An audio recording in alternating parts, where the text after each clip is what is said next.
সুন্দর সুন্দর নামে বউকে ডাকা নবীর সুন্নত। হাসতেছেন কেন আপনারা? নিজের বউকে এরকম সুন্দর সুন্দর নামে ডাকা, এটা হলো নবীর সুন্নত। এক প্লেটে ভাত খাওয়া, নিজের বউকে খাওয়ায় দেওয়া, এটাও হলো নবীর সুন্নত।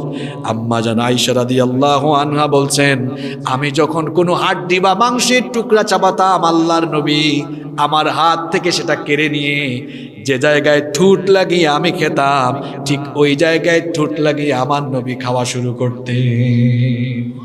আম্মা জান আয়েশা রাদিয়াল্লাহু আনহা আরো বলেছেন, আমি যেই গ্লাসের মধ্যে ঠোঁট লাগিয়ে পানি পান করতাম, গ্লাসের ওই গ্লাসের ঠিক ওই জায়গায় ঠোঁট লাগিয়ে আমার নবী পানি পান করতেন। আমার নবী স্ত্রীদেরকে কত মহব্বত করেছেন শুনেন।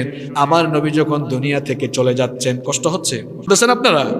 আমার নবী যেদিন দুনিয়া থেকে বিদায় হচ্ছেন, আমার নবী বললেন, আয়েশা মনে হচ্ছে আমি এখন দুনিয়া থেকে চলে যাব রে আয়েশা, আমার মুখে দুর্গন্ধ অনুভূত হচ্ছে, আমি একটু মিসওয়াক করতে চাই, দেখো তো কোথাও আমার জন্য কোনো মিসওয়াক পাও কিনা।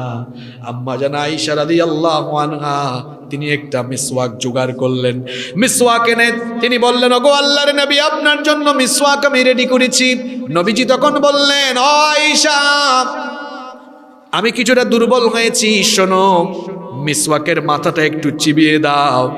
আপনারা যারা মিসওয়াক ব্যবহার করেন দেখবেন ইনটেক মিসওয়াকের মাথাটা কিন্তু শক্ত থাকে, এজন্য নবীজি বললেন মিসওয়াকের আগাটা একটু চিবিয়ে দাও।